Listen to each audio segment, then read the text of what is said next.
Doing fast toes to bar is exhausting.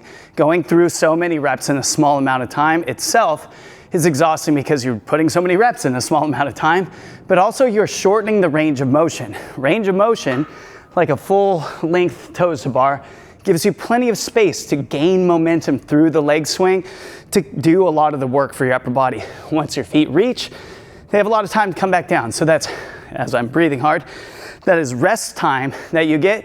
And when your legs come swinging down and they carry momentum, they get to swing up in the back to create stretch, potential momentum to swing into the next rep. By rushing your reps, you have to understand, this should not be the technique for every set of toes to bar. If you've got a huge set of toes to bar, doing a longer range of motion is going to give you more bang for your buck, basically saying you can stay on the bar longer without getting fatigued out of your mind and having to start break up the reps so early. But if you have the strength for it, and you need to go fast because it's a short set and you just need to bang them out, then you can do the fast toes to bar. There are two main ways in the variations between to do fast toes to bar. First one, straight legs, swinging them down and snapping them back up. You'll see a lot of gymnastics coaches in CrossFit teaching this, and that's like the legs together, kind of Superman hollow situation that I don't subscribe to necessarily.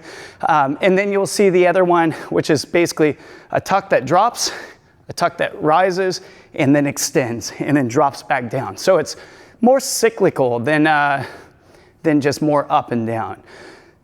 The way that you want to approach this, though, is your starting position needs to vary depending on how fast you plan on doing your set of toes to bar.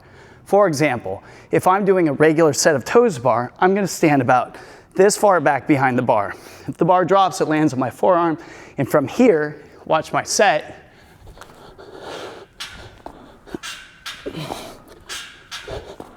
Because the speed of my hips swinging, the amount of time that it takes to go forward and backward, is the same amount of time it takes my feet to go from behind me upward and return.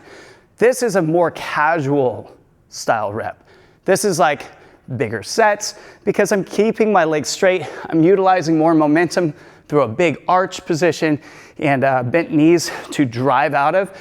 This is much more relaxed, easier on my midline, and I can go for more reps without having to take a break. But when you are doing fast reps, you need to think about your hips as well.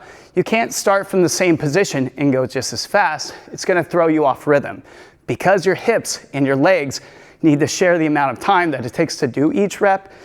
When we start back here, our hips would have too much swing for the amount of speed, and we will get like 1.5 reps of toes to bar before our hips actually return back behind the bar in their starting position.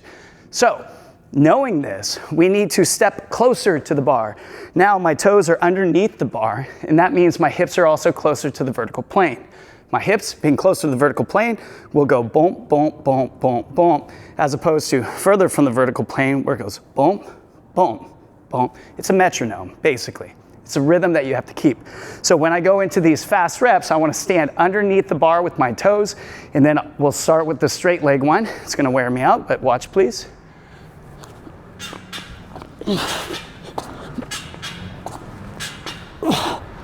Okay, 4 reps is enough for a demo. I'm going as fast as I can with straight legs, and yes, they get up and down by the same amount of time that it takes my hips to go forward and back. Now, if I want to do the tuck position, that's what this is going to be. I'm going to jump up, starting the same way, but as soon as I go into the first rep, I'm driving my knees up.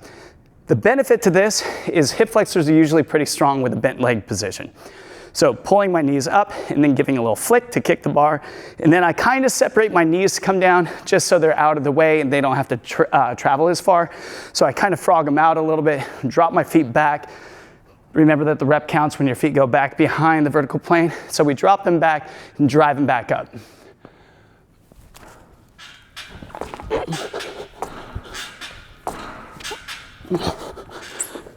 For me, neither one of these is really ideal. Unless I have, this is a short rep scheme of 10 to 15 reps, maybe with a lot of space in between sets if there are more than one set. So bear in mind that this is not what you want to do every single time, but it is what you want to do sometimes.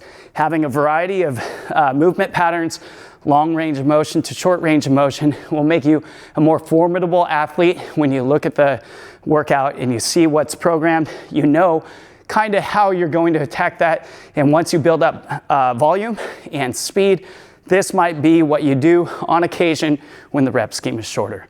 Those are fast toes bar reps.